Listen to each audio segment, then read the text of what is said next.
Hello, yambu mwese, yambu neza bivanye naho muherereye, mbega mwiriwe, mbega mwaramutse, mbega bwagorovye. Uno munsi nje gukora video kandi iyi video nza kuyivuga mu Kirundi parce que nshaka kwiadressa kuri audience y'abantu bumva ururimi rw'ikirundi cankwe n'abantu b'abanyarwanda bashobora kuba bumva ururimi rw'ikirundi. Reka mbese umuntu ari wese ahari hose, ukaba uri muri Amerika, muri Canada, mu Burundi, ukaba wumva ururimi rw'ikirundi, iyi video niwe ije gukorako, niwe ije kuraba. Ikibazo kimwe no munsi tuza kwishura niki kimwe gusa, tuza kuvuga ati ko twama twavuze iterambere ryo mu bihugu vyo muri Afrika, eske iryo terambere rirashoboka koko? Namba iryo terambere rishoboka, ahakenewe iki, hokogwa iki, nibiki dutegerezwa gukora ku buryo iryo terambere riva mu majambo rikaja mu ngiro? Kuko uravye nko mu bihugu vyo muri Afrika usanga twaravuze kenshi mugabo ugasanga nta bikorwa vyigeze biba, abantu bama bavuze, ugasanga ibihugu bimwe vyama bija mu ntambara, ibintu byose ugasanga vyakozwe birapfuye canke bitanguye azero. Eka mbese ugerageje kwanariza ugasanga umengo muri Afrika iterambere ryigeze rihaba canke nta nirihari.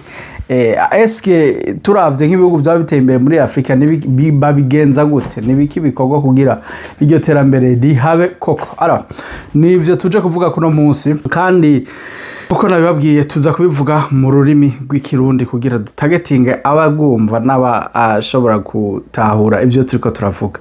Tugerageje rero kumviriza ico kibazo tuje kubaza no munsi, tukavuga tuti none ko twama tuvuga ivyiterambere, eske birashoboka mu bihugu vyo muri Afrika? Turaza gutanga n'akarorero nko bihugu tuvamo canke turimo, navuga nk'igihugu cacu ciza ngahanye c'u Burundi, turaza kukivuga ko naco nyene dutanga akarorero ku bintu bimwe. Murave rero iterambere, kugira twishire ico kibazo, iterambere ego rirashoboka neza cane, mugabo hakenewe iki, abwiki. Alors mu bintu ibihugu vyose vyateye imbere hariho ikintu ca mbere caje imbere. Muri ico kintu caje imbere na mbere kugira ibihugu bishobora gutera imbere ni revolution, transformation ya leadership na technologie gose. Urumva? Alors iyo rero tudafise leadership imeze neza mu bihugu nko mu Burundi canke mu bihugu nko muri Afrika zande, tukagira aba leader bataraba ukwikunda, bataraba inyungu zabo, akwa serbo nigiki kibafasha? Wori umuridere dufata twara nk'igihugu cyo muri Afrika, qu'est-ce qui va, nigiki we kizokungura ufashe ukakimira toutes les richesses ziri muri ico gihugu, abanyagihugu baba bagasonza, ugasigara abantu bakazosigara barakwiruka ko ngo wakoze nabi cyangwa ntaco babamariye. Eske à la fin de la journée wowe uzobusize iki? Niye legacy uzobusize mu gihugu, canke nirihe dagi uzobusigiye abana bawe n'umuryango wawe mu vyo uzoba warakoze vyose ngaha kwisi imbere no muri ico gihugu cy'iwawe? Alors nico gituma ngaha rero tuje kuvuga kuri iyo leadership. Ni ikintu ca mbere dutegerezwa kubanza ku refining. Ikintu ca mbere kuri leadership, na leadership ntiyizana ntibaze babahende. Muramaze kubona ko muri Afrika kenshi turafise ibihugu birimo aba leader beza, hari ibihugu ubona ko biriko biraba transformer économiquement, technologiquement, les infrastructures bigeze ahantu bitumigwa mu bindi bihugu kugira bitanga impanuro bikonse. Nko mu bihugu vyo muri Afrika twavuga mukaraba nka Nigeria higeze, mukaraba South Africa ahigeze, mukaraba Rwanda aho rugeze, mukaraba Kenya, Uganda aho biriko biraja. Ucubona yuko hariho vraiment abantu b'abaridere bashobora gutransforma iterambere rigashoboka. Alors muri ivyo bihugu vyose par exemple mvuze, uravye abaridere bavyo n'abaridere bafise umutwe. Leadership ntiyizana, leadership c'est pas acquis, mais c'est pas inné. Leadership ni urayidevelopa, ukayiga, ugakora ibikenewe vyose kugira wige leadership. Alors leadership igufasha iki? Igufasha kudevelopa, ugashobora kudevelopa ama policies, ugashobora kudevelopa amategeko ndayivuze mu Kirundi agufasha gutera imbere economiquement. Ugasanga ikintu cyose uragifise ko notion, ikintu cyose urabona ngene dushobora kukigira kandi biza guteza imbere abanyagihugu. Alors tudafise rero aba leader babizi bavyumva canke bavyiga banonosora bakungura ubumenyi, biragoye ko ibihugu vyo muri Afrika twavuga ngo tuzotera imbere ejo canke hirya ejo.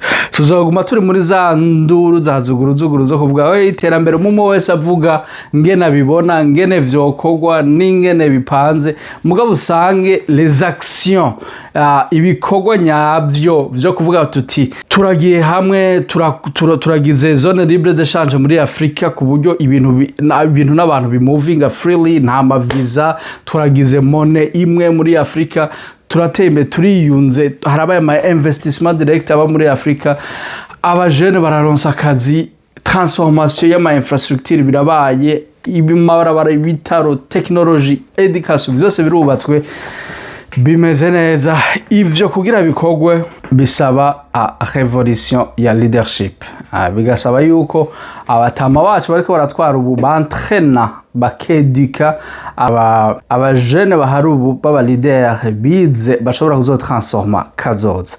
Bisaba yuko duheba ibintu vyo kwikunda canke gukunda inda zacu, tukavuga tuti ubu rero tugomba, kandi ari ikintu kimwe abantu batazi nko mu bigo vyo muri Afrika, hajya ugenda nko kugira investissement, agiye dufate ugiye nko kugira investissement direct nko mu gihugu dufate uragiye nko muri Kenya, bon disons nko mu Buganda dufate uragiye nko mu Buganda ugiye kugira investissement direct, haba ugishika umuntu uravuga n'umu official, umuntu wo muri leta aciye akubwira ati mbere yo kuza ku investissa ngaha banza miliyoni 300 z'amadolari canke umpereze 300 vy'amadolari, nta nakimwe uramukorera, nta kintu na kimwe.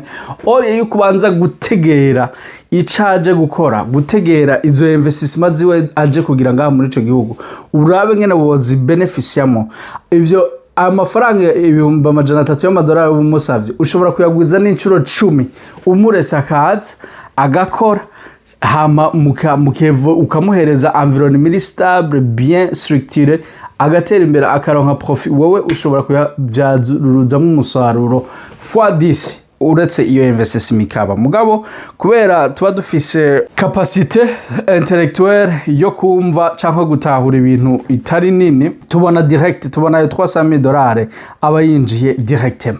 Alors ico rero turakwiye kukireka, twavuga tuti reka tureke ibintu vyo kwikunda, dutangure gushira imbere le développement ya bose, ineza ya bose. Ndabizi uravye nta murideri numwe ahora aja ku gihugu ngo aca hindura ivyo abandi bose amakosa yose bakoze, usanga i répète la même chose, ugasanga guye muri wa mutego and so on and forth. Alors ndazi yuko révolution ya leadership cyangwa transformation ya leadership, kandi révolution tuvuze révolution so kuvuga ngo mutera makudeta cyangwa transformation cyangwa révolution ya leadership no guhindura, ni nka changement de mentalité, ni guhindura ingene ukora ibintu, hamukiga ukemera ukaja mu ma formation, ukaja ku ntebe y'ishuri bakakwigisha ngene ushobora gutransforma, ugafata igihugu cawe ukagikura ngaha kuri ukagishira ahandi hantu, hahandi n'amakungu avuga ati ujya mugabo ariko arakora vraiment. Voilà, iyo ni ikintu cambere dukeneye kugira tuve mu kuguma tuvuga ngo iterambere ry'abanyafrika cyangwa muri Afrika ngo bizogenda gute.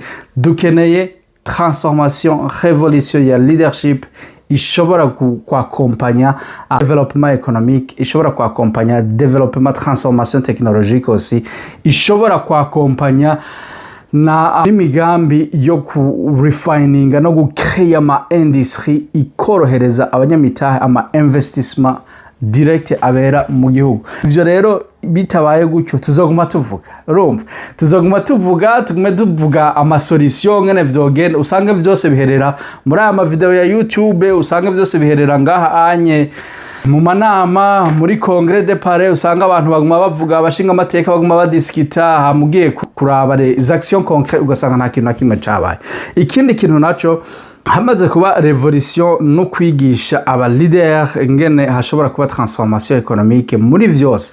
Tuvuze transformation économique globale, ça va englober tout, ça va englober muri technologie, ça va englober muri ibintu vyo kubaka les infrastructures, ibintu vya defense, ibintu vya ngene mwikingira mwebwe nk'igihugu, ku buryo igihugu GDP yaco itera imbere, umunyagihugu wese akumva ko harakarusho. nko muri ngaha muri Canada ugasanga ngaha muri Canada dufate urashobora kugenda ngaha muri Canada nta muntu ugiye nko muri Etats-Unis nta visa bagusaba kuko barazi kudakeneye kugumayo parce que le Canada est bien urumva le Canada est bien et bon nta muntu abakeneye kuguma muri Etats-Unis cyangwa ugiye muri Europe nindaza kugusaba visa barazi yuko si au Canada c'est bien urashobora kubaho ugakora itusa ivyo navyo vyashitswe ko gute c'est le leadership yabifashe mu minwe hama irubaka le système qui transforme l'économie isaba rigueur. Alors bisavye rigueur rero ikindi kintu naco nabonye muri Afrika kidahari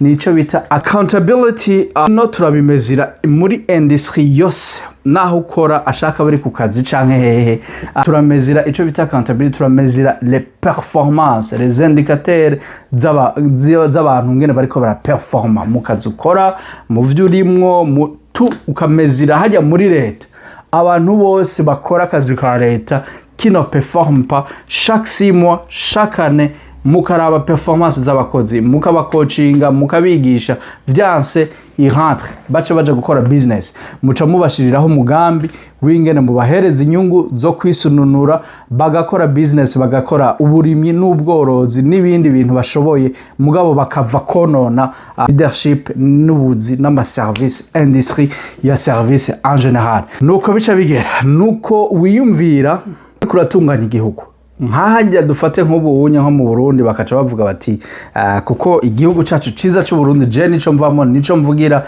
kandi aho umuntu wese aho umurundi wese ari arashobora gutanga intererano agatanga intererano abona ko yofasha bakavuga bati on va mesurer les performances muri service yose muri ministère yose yo mu Burundi eka mbere n'ama organisation yose yegamiye leta on va mesurer les performances chaque 6 mois et chaque année. Wowe ukagira des années consécutives utari kura performa barakurungika muhira ukajuja kurima ugafata isuka ukagenda muri payeje na muri umujene canke uri qualifié ukagenda muri payeje bakaguhingurana ukaja gukora business ushobora gusanga ivyo urimo atari vyo ushoboye bakakorienta ukabufise baca bakreya nk'ama association cyangwa ama system a supporting abo bantu bataba bafise akazi bavuye mu butsi hama bagana bakotiriza kugira baze baronke revenu kuko umuntu wese ifoko abafise revenu urumva bakaca bagenda gukora ibindi bikogwa vyo gutera ivyiterambere ryabo baba responsable bakitwa ko bariko barikorera kuko kenshi hari igihe umuntu yicara avuga ndiko nkorera leta so what right mugabo bihindutse tugatangura kumezira les performances umuntu wese aba accountable yingene ya produire ndisore certain yuko d'abord industrie les services et tout ça bizonyaruka bituma abantu baba aba investisseurs baza mu Burundi gukora parce que ibintu byose bizariko bigenda neza. Alors muri yo leadership rero utagize accountability ngo abantu uba hold accountable umezire les performances zabo uba coaching ubigishe aba leader bacu bajya aba directeur général abantu usanga bari bafise les postes stratégiques ifoko biga ngene bahindura ugasanga umuntu aricaye imyaka 10-20 nta kintu na kimwe ara transforma nta kintu na kimwe arashikako ifoko abafise accountability every 6 months or 12 months agashobora gutanga ico yashitseko by underperforming for 2 years genda uje kurima canke worore canke ukreye yindi migambi leta ishobora kugasupportinga kugira ntidukeye batagira ubuzi gucyo. Alors ico akona karorero kamwe hama ico ni kimwe kugira tuve muri mu kuguma tuvuga ati iterambere muri Afrika vyogenda gute ni gute twotera imbere tusa bive mu ngiro bive mu mvugo tubishire mu ngiro mu ma action. Number 2 muri ya leadership twako turavuga ifoko bafata ama policies avuga ati ngaha muri Afrika turazi yuko ni kontina itunze turafise ubutare bwinshi muri Afrika nico gituma hama hari ntambari hari ni iki niyo kuza kwiba gucukura ubwo butare babujana ahandi kubikoresha ibindi twebwe bitatwungura ikintu na kimwe. Alors muri Afrika twoja hamwe urumva tukabanza tukikingira kwanza tugakreya nka système kuko ndamambona nko mu manama ya UN les organisations internationales ya nama ya Conseil de sécurité des Nations Unies par exemple ugasanga Afrika yama ireklama ngo niturimo muri Conseil de sécurité none mujamo gute erega umuntu ntazogufata ngo aca gutereka ahantu non tu dois mériter d'y être comment tu mérites ça? Il faut travailler, ni bikorwa bigushiraho hantu bigatuma wowe umerita kuja muri yo Conseil de sécurité. Afrika ikija hamwe kuko ni continent. Urumva nkuko Amerika iri hamwe, nkuko Europe iri hamwe, bakaca bakreya système de défense nk'ugwego rwa sécurité rwa Afrika rujejwe kudefenda Afrika, igihugu cyose ca Afrika. Bakemvestisa bagashiraho les fonds d'investissement muri yo système de défense ya Afrika idefenda le continent. Umaze gukora gutyo ukaca ufata rero ama policies, ama mesures qui va blesser, ama mesures azobabaza abantu benshi bo muri abarerez européens cyangwa abandi, ukavuga ati nta matière première nimwe, nta lemine, nta kintu na kimwe kitari transformé kizosubira kuva muri bihugu byo muri Afrika kija muri Europe, kija muri Asie, kija muri Amerika, kija muri Canada. Non, on coupe. L'Afrique, il veut transformer tout sur son sol. Nukuvuga ikintu kica kiba d'abord hacaza abansi benshi ngahora n'ingwano zirashobora kwaduka ngaho. Nico gituma natanguye kubabwira ati ubaka kwanza système de sécurité de défense ikingira Afrika yose, hama muca bufata les mesures ziblessa l'international, les mesures ziblessa abantu bahora biba Afrika. Urumva habe revolution ni nkuko mushaka kubona nka Donald Trump par exemple ariko arafata des mesures abantu bakavuga ati karabaye none muri Etats-Unis bimeze gute. C'est ça, il faut oser ugafata des mesures ukavuga ati nta material muri Congo, nta diamant nimwe izosubira gusohoka ivuye muri Congo igiye hanze. Mu Burundi nta or, nta nzahabu, nta coltan, nta kintu na kimwe. Les premiers raw material, les mines cyangwa les ressources naturelles dufise muri Afrika yose iyo tuva tukagera, nta kintu na kimwe kizosubira gusohoka kitabaye transformé direct. Alors ivyo bibaye rero mu misi ya mbere haca haba induru kugira tugume tubisigure. Mushaka ko tubisigura murashaka kumbarira tukazogenda kubisigura turi kumwe, jewe ndashaka kubafasha kubisigura. Alors dufashe izo mesures de sécurité parce que l'Afrique est vraiment riche. Là qu'est-ce qui va se passer? Induru zivuyemo cha tubona abantu baciye bugufi baje kuinvestissa muri Afrika, baza directement kuinvestissa muri Afrika. Baje kuinvestissa muri Afrika, qu'est-ce qu'ils vont faire? Les investissements directs, qu'est-ce que ça fait? Ça investit directement sur ton sol africain, bigaca bituma mukreya akazi. Abajene baca baronka akazi, amafaranga akaronka umufuko, indazi gahaga, tukabandanya dukreye izindi programme zo gukora neza na performance nziza. Hama revenu vuyemwo c'est transformation économique, évolution. Ikaca usanga turubatse ibitaro, turubatse amabarabara, turubatse les infrastructures technologiques zigezweho, ama data center ya intelligence artificielle tukavyubaka tukabihostinga muri Afrika. Kubera iki ya mafaranga yose bahora baza batwara les matières premières bajana hariya ku transforma bakaca bagaruka kubitugure, parce que à la fin de la journée murabe kugira murabe ibi ndiko ndavuga ko ari ivyo, muravye ibintu dukura hanze twebwe abanyafrika, ibintu twimporta tuvanye hanze biza kudufasha, parce que Afrique c'est 1.3 billion people. Urumva nukuvuga abona n'aba consumers n'abantu ba consume. Muravye ibintu dukura hanze turiko turi export, turiko turi import, binjira muri Afrika, amafaranga dushora hanze tukazana ibintu bivuye hanze vyinshi usanga biba vyakozwe muri les matières premières zavuye muri Afrika. Alors nico gituma rero turiko dukoresha izi stratégie ndiko navuga, ça blesse mugabo ça va générer des revenus ziri concret kandi zifatika.